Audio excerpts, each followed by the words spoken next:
Abstract. The objectives of this study is to identify the current weaknesses of the water billing in Inandayan Southern Leyte, to assess the proposed system, and to evaluate the significant difference between the current and the proposed systems in terms of functionality, performance, and maintainability. The current procedure with regards to water reading and billing processes of water services in Municipality of Inandayan used manual methods. The researchers used the descriptive developmental methods in gathering data and was conducted in the Municipality of Inandayan, focusing on the water billing system of the said municipality. The proposed sampling technique was used to employ random sampling for the consumers. The collection tool questionnaires were used for data collection. The t-test was used to identify the significance difference between the current and proposed systems based on the following criteria, namely functionality, performance, and maintainability. The researchers proposed an offline mobile water billing for Hinandayan Southern Leyte based on the data collected. The researchers used V-model for the system development. Based on the result, evaluated to the respondents in terms of functionality, performance, and maintainability of the proposed system. It was considered very satisfactory and fair for the current system.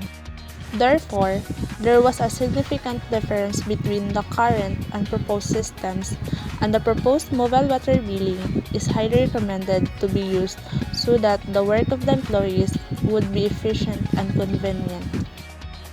It will reduce the time used in water billing processes and lessen the manual processes. Good day everyone, I am Melvin T. PAILDELAN together with my co-researchers MEDILO and DASIG.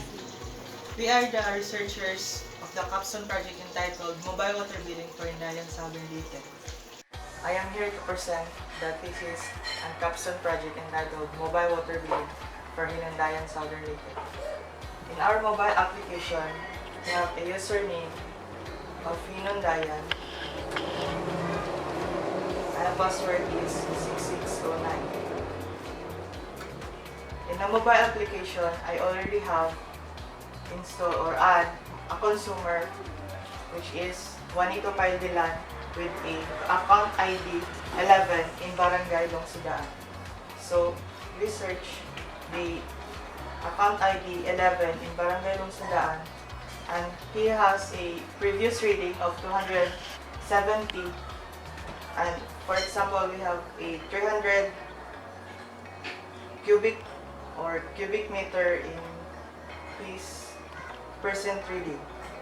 Then it will give a print preview of the water bill that will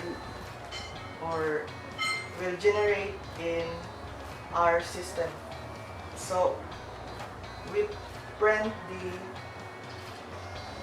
so it will generate a water bill that we will give to the user or consumer in the house. So in our thesis or our system, we have a water billing additional features which is the water billing record system. Then in the phone, we transfer the present reading XML or the file in the computer or laptop. Then we import the reading, then choose file, then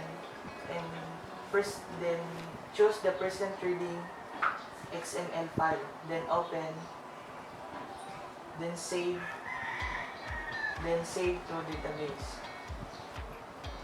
then home, then we say the account ID and the full name of Juanito PAILDELAN in Barangay Lungsodaan. So we can view now the present reading in the month of May, which is a water reading of 300 and a cubic meter consumed of 30 and amount paid of 200. So it appears also in this page the unpaid payment of the consumers. Then home. Then you can also add the unpaid payment of the consumers. Then also you can add a tariff of the water bill. Materials used: thermal printer, laptop or computer, and mobile phone. Mobile application views: Android Studio version 3.0.1 and SQLite for the database. Water billing record system used: CSS as front-end, Bootstrap version 3.3.5, PHP, JavaScript as back-end, and MySQL for the database. Conclusion: the researchers concluded that the mobile water billing application for Hinandayan Southern Leyte is inappropriate to be used by the water services of Municipality of Hinandayan because of its functionality, performance, and maintainability.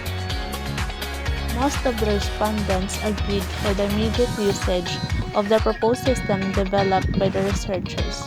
Furthermore, this system will help to the water services employee to perform its work smoothly.